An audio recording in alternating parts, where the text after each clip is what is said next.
السلام عليكم ورحمة الله تعالى وبركاته. والله ودنا في كسوان السلامي سود هذا.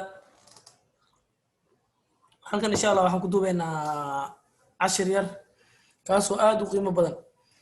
Walaalo badan ayaa iga soo codsadeen inaan insha Allah aan xog dhameystiran ka soo siiyo 10 kaas oo ah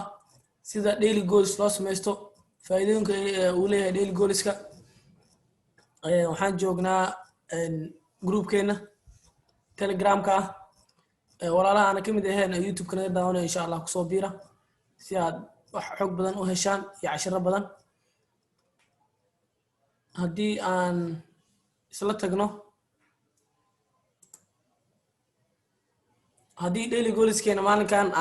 aan insha Allah falanqeyno oo wax badan aan ka sheegno. daily goalska faa'iidooyinka uu leeyahay waxaa kamid ah in aad sameysato daily goals waxay kaa saacideynaysaa ama kaa caawinaysaa in guulal waaweyn aad gaartid. markaa guulal yaryar maalinkii aad gaartid waxay wadadii waxay kugu ridaysaa ah in macnaha aad gaartid heer sare oo guulaha waaweyn aad rajeynaysid ayagana aad sidaas oo kale u ajiif garaysid. marka waxaa kuu fududaanayso in marka aad kuwan yaryar ka adkaatid waqtiga uu kuu toosmo oo waqti nadiif ah aad u heshid naftaada. haddaa wax baranayso waxbarashada aad xooga saartid, haddii macnaha maxaan ku dhahay awool kale ku jirto hawshaada aad ku adkaatid. marka tan waxay ku tusaysaa qaacidadii aad ku dabaqi lahayd in qof asagii ishagaya aad noqotid oo waqtigaaga uu iska noqon waqti maala yacni ah oo noqdo waqti qiimaysan oo aad ogtahay berri waxa sameynaysid. of course bilaadan aad tahay waxyaabo way kula soo gudboonaan karaan, family issue, problem issue, wax walba uu kula soo gudboonaado waxaa laga rabaa in aad wajahdid adoo xalinayo. marka wixii dambe kugu soo biira inta badan waxaa lagu daraa qaybaha dambe lagu qortaa, qaybaha dambe ayaa lagu qortaa oo waxaa laga dhigaa kuwa ugu dambeeyo. hadhow waa soo kala horumarin kartaa haddii ay kugu dhacdo wax howl weyn oo kaleeto, haddii aad qof aad u dirtaa garan weysid hawshaas kuu xaliyo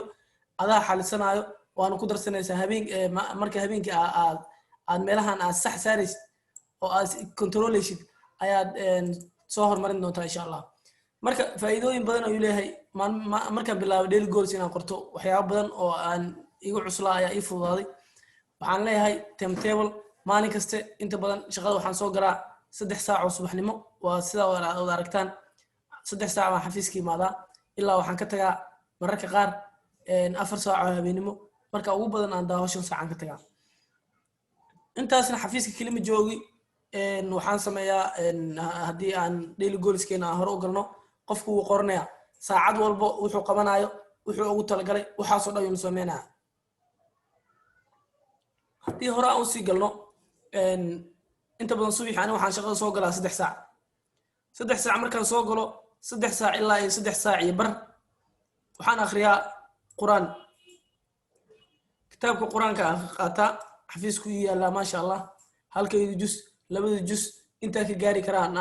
aan akhriyaa ilaa 3 saac iyo bar. waxa iska leh inaan quraan akhriyo marka xafiiska saa u imaado anoo computer daarin wixii dhan markaan kursiga wixii isku hadisto waxaan sameynayaa kitaabka soo qabsanayaa ilaa 3 saac bar. markaan quraanka aan dhameeyo kadib aan quraan kitaabka meeshaas dhigto kadib aan hawsh kale hor u sii galaa. markaan quraanka aan dhameeyo 3 saac bar la gaaro 3 saac bar ilaa 6 saac bar waxaan sameeyaa ayadana waxaan daawadaa waxaan ka bilaabaa market overview waxa la dhaho suuqa iyo xaaladiisa iyo xalay xaaladii meesha aan ugu jiiftay meesha uu maraayo tradeda aan ku jiray meesha ay kala marayaan wixii management iiga baahan wixii aan hagaajin trade-kii cusub ee aan sugayo ishii aan ku hayaan qaadan rabay meesha uu marayo waxaasoo dhan aan fiirinaa. welina London session ma furmin. London session wuxuu furmaa 4 saac 3 saac bar ilaa 4 saac suuqan saas u dhex wareegaa isha wada marinaya lacagaha dhan wixii top 6keyga wiilkaariskeyga lacagihii kale xataa aanan isha ku haynin xaaladooda waan la soconayaa. maaha top 6kii wiilkaariska bas in aan isha ku haynayo subaxii oo kale markaan shaqada soo galo xafiiskaan imaado waxa dhan kor ayaan ka wada fiirinaa. midda labaad aan sameeyo waxaa waaye akoomada aan hayo realka ah kuwa FTMO-ga ah waxa dhan inaan isha wada mariyo. waxaa jiro bilaadan tahay mararka qaar waxa laga yaabaa inaad kuwa SL kiilowday in kuwa TB kugu dhaceen waxaasoo dhan inaa ogaatid laga rabaa. marka ayagana isha mariyo aan suuqiina aan meel ku soo ogaado lacagaha isha aan ku hayo maalinkaas waxaan sameynayaa waxaan gashanayaa meel la dhaho maanta ama daily. maalinkaas wixii isha aan ku heenayo ayaan intaan meel maanta ku qorto ayaan hoosteeda aan safanaya lacagaha. kadib lacagahaasaan isha ku hayn doonaa maalinkaas. maxaan kaloo sameeyaa ilaa 4 saac markay tahay oo intaas aan sameeyo waxaan bilaabayaa inaan daawado casharada. waxaan daawadaa casharada u badan yihiin kuwa Ingiliisha. casharadaan daawanayaa waxaan fiirsanayaa trade recaps-kaan fiirsanayaa waxaan dib ugu laabanayaa waxyaabihii iyo qornaa waxaan casharada dhan sida isku kala xigaan taleefanka waan qabanayaa silent-iga saaraa halkaasaan dhigaa taleefan ma fiirinayo casharadan aan waxaan saarayaa awoodda nood yaraan qaadanaa waxyaabihii ugu cusub ka dhex arkaa markastoo cashirka ku celisid wax markastoo wax cusub ka faa'iideysaa wixii nood aan ka dhex arkaa meeshaas ku qoranayaa horaan u soconaa ilaa 6 saac bar markii 6 saac 25 daqiiqo camal la gaaro waan tagayaa musqusha waan soo weysaysanaa markaan soo weysaysto oo diyaarinaa tartiib waxaan aadayaa masaajidka 2 ragcadood sunnaan tukanayaa duhurkaan tukanaa duhur markaan tukado oo jamaacada kusoo tukado salaada jamaacada lagu tukanayaa secret-keeda kulli waa wada naqaanaa wax walbo oo kugu adag oo ku fududaanaya haddii salaada jamaacada 5 waqti aad ku ilaalisid iyo sunnooyinkeeda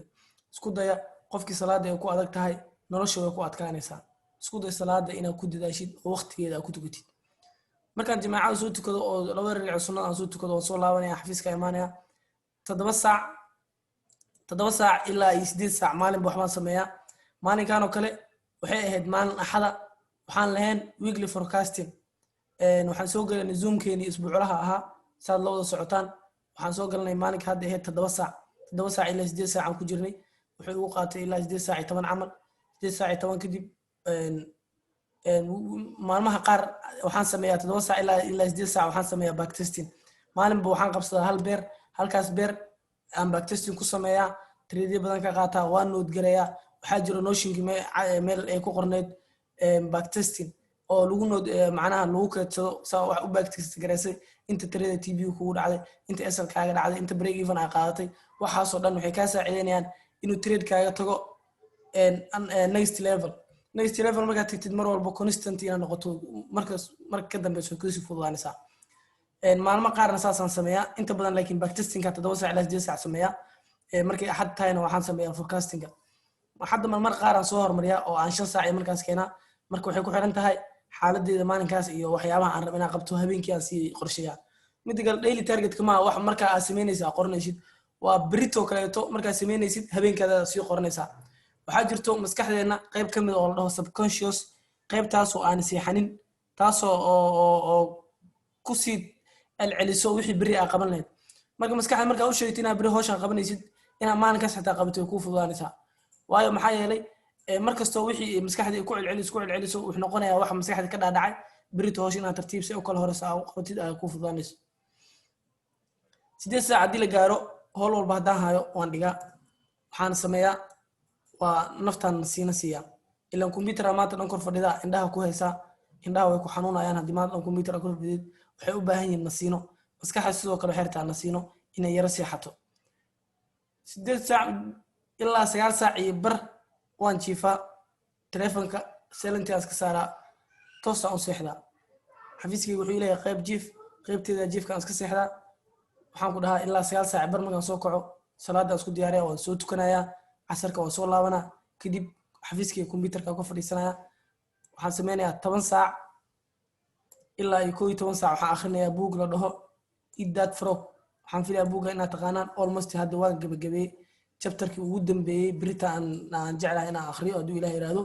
chapterkii ugu dambeeya ay haray buuggaas aan akhrinayaa ilaa 11 saac asna halkaas aan u baxaya 11 saac ilaa 12 haddana waxaan ku xigo waxaan akhrinayaa buug kaleeto kaasoo la dhaho You Can Win buuggan waa very important buuggan wuxuu iga caawiyay waxyaabo badan oo inaba aan caadi ahayn oo halkan aan ku soo koobi karin halkaas saac buuggaas si fiican u akhrinayaa si degan waa buug af Soomaaliya Eat That Frog laakiin waa English tartiibteeda si akhrisanaya buuggaas marka maalinkan waxaan lahaa waa waxay ahayd iska axada ahayd waan iska nasanayay midda kale waxaa iska jiray kulamo oo game ciyaara iska jireen ciyaaraygaas iska daawanaya xaafadeeda iska baashaalay 1 saac ilaa 3 saac bar xaafada iska joogo maalinkaas mana ka soo bixin howlo kalena computer ma kor fadhiisanin ma fiirnin markasta ma in forex bas ay isku indhaha ku heysid noloshaada kale inay ka dhumnaan rabo noloshaada kale waxa dhan relax inaad samaysid inaad iska nasatid maalinkan 3 saac iyo bar markii ahayd ayaan guriga ka baxay ilaa 5 saac iyo bar camal meelahaasaan soo laabtay waxaan aadaa habeenkan oo kaleeto waxaan leeyahay salax banooni aan dheelaa waa odayga waa marmar uu iskaga tuurtaa marka waa soo kululeenaye habeenkan waqtigan oo kaleeto banooni aan dheelaa kadib markii intaan asaan u dhamaysid oo daily goalskaaga maalinkii uu ku qornaa habeenka ku xigo xagee hawsha ka bilaabaysaa marka habeen ku xiga marka aad hawsha inta daily goalska kaleeto oo maalinka ku xiga aad qoranin waa inaad is xisaabisaa maanta quraan waqtigan quraan akhrisaa lama akhriyo hawa akhriyo saxa saare hay suuqa aan cashiro daawado suuqana aan market overview ku sameeyo ahayd ma sameeyo hawaan sameeyey saxa saare zoom kana lahaa zoom kan maanta ma galay maana gelin waa mashquulay waqti oo waxaas ay qabsaday cancel saare maada gelin halkaan ku qoray wixii aad maalinkaas aad sameysay oo zoomka ka baaji way faanteen fila marka aad anaga waxba naga ma khaldaneen maalinkan zoomkiina waa soo galnay waqtigan waxa leeyahay nasiina leeyahay ma nasatay hawa nastay maana nasanin waxaan aaday meeshaas waxa qorshaas ay u soo biiray qorshaas wixii barabara inta ku qoray marka wax walbo inay waxa la rabaa ahaadaan wax oo naftaada inaad khiyaamin wax aad sameeyeen aad dhihin waa sameey waxa waqtigan oo kale 10 saac ilaa 10 saac buu akhrisaa kugu qorneed ma akhrisaa buugan idaad frog ama buug kale akhrisaa ma akhrini idaad frog akhriyo waa saxiix you can win aan lahayd 10 saac ilaa 12 ma sameeyay buugan oo buugan ma akhrisatay hawa akhristay muhiimada ma buugun in akhriso waa buugi ku socday inaad dhameeysid hadda buugan idaad frog almost waa gabagabay markaan buugan dhameeyo gooniyan u dhiga buug kale taan bilaaba hadda buugaag oo emotional ka hadlaysa hadda aan rabaa inaan bilaabo haduu ilaahay yiraahdo waxa kale asna aan meel dhex imarayo the gym products in asaga ku xijaa laga yaaba marka buug walba iska mar waa buug ku qornaa maalinkaas ugu talgashin akhrisid waa in akhrisaa waqtigan waxay ahayd inaan relax gareeyo xaafadda iska joogo oo iska baashaalo ciyaar iska daawado ma sameeyo saxa saare banoonigi ma aaday oo soo dheeshay waan soo dheeli waa caajisay habeenkan waa man aadin Soomaa halkaan aan leedahay waa ku qoray habeenkan waa caajisay man aadin laakiin next time insha Allah ma dhici doonto waa ilaa waxaan waxa ugu talgashin inaad samaysid waa inaa isku dayda inaad samaysid inta markaa soo dhamaysid waxa sameynaysaa inta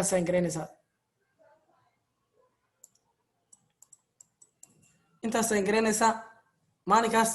waxa kugu dhamaatay si qurux badan kulli way ku wada saxayeen saa u jeedid hal wax ma mis gareenin maalinka labaad waxa ku fududaanayso in ayadana aad sidaas oo kale u wada saxatid sidoo kale maalinka labaad markaad intaan dhamaysid ayaa hadana bilaabe waa qoranay qodobadaada timeka hadana qoranay timeka qoratid waqtiga waxa qaban jirtaa qore wixii kugu soo kordhaa maalinkaan kale zoom aha Soomaa maalin ku xig zoom noqon doono wuxuu noqon doonaa backtesting keeda u soo celinay backtesting meeshan ku qore saasa marka waxaan ku waday marka wixii waxay noqonayaan wax jadwalaysan qof iska socdo ma noqonaysid qof nidaam ku socda noqonaysa oo wuxuu u socday iyo wuxuu sameeyay yaqaan marka 8 saac oo kaleeto 8 saac oo kale waxaan lahaa nasiino tusaale waxaan lahaa nasiino qof saaxiibka imaado wuxuu dhaaniyo waxaan rabaa saaxiibo inaa meeshaas geesid walaalo ma ku geen karaan leeyahay ani waa mashquulsanahay hawla kalaan leeyahay waa mahadsan tahay ama taxi raac ama dhaweey qaada leedahay baaburkaaga si hada siin karto siin hada siin karin oo iskeensanay haduu waalidku ku imaado kaleeto hooyada ama aabbaha waxa ku dhahan hooyo kale ima xanuunsanay dhakhtarka ingi waa kan sareysa nasiinada waa raacaysa waalidka meesha rabana geynay waa soo ogaanay xaaladeeda hadhow caaw markaas sax kan sana saara inta waxaan ku qoraa waa maamada iga caajisneed iga xanuunsaneed maamadeeda meel geystay kadib bilaadana ta ilaa waa iloo waxa markii bil laga joogo saxa saare hadda buugaagta aan ka buuxi waxaan oo dhan maalin kasta waxaan qabanaa hadii la weydiiyo hadda waan garanaa maalinkan garan waayo iloobana bilaadana ahe waan taga waa fiirina buug waxaan u dhahaa maalinkaas waqtigaas waxaan sameynaa waxa ku fududaanaysa noloshaada meesha u socotay iyo meesha ka yimaatid bina ogaatid daily goalska waa wax very important waa dadka laakiin inta badan ma fahansan waxay moodaan wax yar oo waxba ahayn haddii waxyaabaha yarka iska adkaysid goolasha waaweyn way ku fududaanayaan waxaan dhahnay haddii waxyaabaha yarka ay ku dadaashid waxyaabaha waaweyn ay ku fududaanayaan marka waxaan rajeynayaa inaad fahanteen wixii su'aalaha insha Allah commentiga noogu reeba like and share and comment group telegramka qofkan kamid ahayn wax ku soo biiro haduu Ilaahay yiraahdo walaalaha kale la wadaag isku day qof kasta inuu daily goal sameysto muhiimada ma aha maalin kasta inaad sax wada saaratid oo saaratid oo kugu hagaagto laakiin waa muhiimada waxa waa inaad isku daydid kadib insha Allah markaa aad ku celcelisid wax badan way ku hagaagi doontaa hadduu ilaahay yiraahdo. Assalaamu calaykum waraxmatullaahi tacaala wabarakaatuh.